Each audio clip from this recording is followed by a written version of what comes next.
Hirapan na kasi siyang lumunok dahil dito. Pero ang good news mga kapamilya, nitong nakaraang Lunes ay naoperahan na po ang ating Ate Marlene sa tulong ng inyong lingkod kapamilya. Nitong nakaraang Marso nang dumulog sa medical mission ng Salamat Doc sa ABS-CBN Garden si Marlene Gardose dahil sa kanyang bosyo. 18 taon na niyang dinadala ang malaking bukol sa kanyang leeg. Dahil walang pantusto sa pagpapagamot, ipinagpaliban ni Marlene ang magpatingin sa doktor hanggang sa ito ay lumaki.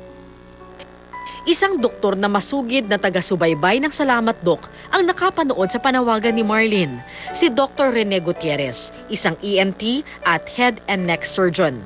Agad siyang nakipag-ugnayan sa programa at nagboluntaryo ng libreng serbisyo para maoperahan ang goiter ni Marlene.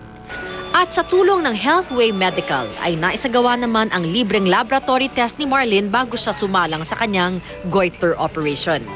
Matapos maklear ng mga doktor na nag-check up kay Marlene, handa na siya para isagawa ang operasyon. Dumating ang araw na matagal nang ipinagdarasal ni Marlene. Sa tulong ni Dr. Gutierrez at iba pang doktor sa East Avenue Medical Center, maooperahan na ang kanyang malaking bukol sa leeg. Marlene, anong nararamdaman mo? Maooperahan na kayo? Masaya po, natatakot. Nervous. Makikita naman natin sa kanya talaga yung fighting spirit niya. Every time nalalapit siya sa akin, talaga namang talaga nandun yung willingness and to fight for her disease. At pagkatapos nga maoperahan si Nanay, eto ready na siya. Siyempre, bibisitahin natin siya ulit. Pero Nay, anong pakiramdam mo ngayon? Masaya po, natatakot. Matapos ang halos 3 oras sa operating room, matagumpay ang naging operasyon ni Marlene.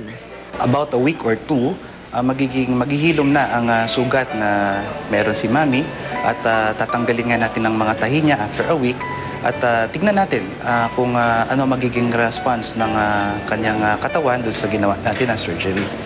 Walang mapagsidla ng kasiyahan si Marlene. Ilang araw pa lamang nakalipas ang operasyon, kapansin-pansin ang pag-aliwalas ng kanyang mukha. Mas malinaw na rin ang kanyang pananalita at naging maayos na raw ang kanyang paghinga. Maraming salamat sa inyo. Sana hindi kayo magsawang magtulong sa sinumang nangangailangan ng tulong.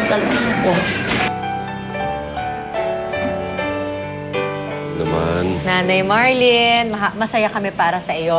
At una sa lahat tayo po ay nagpapasalamat sa ating mga kababayang Pinoy sa Canada na nag-contribute para sa goiter operation ni Marlene Gardose. Talaga? Taga-Canada ang nag-donate. Talaga nga Ayaw naman nilang pangalanan kung sino sila, pero syempre, kilala nyo na po kung sino kayo.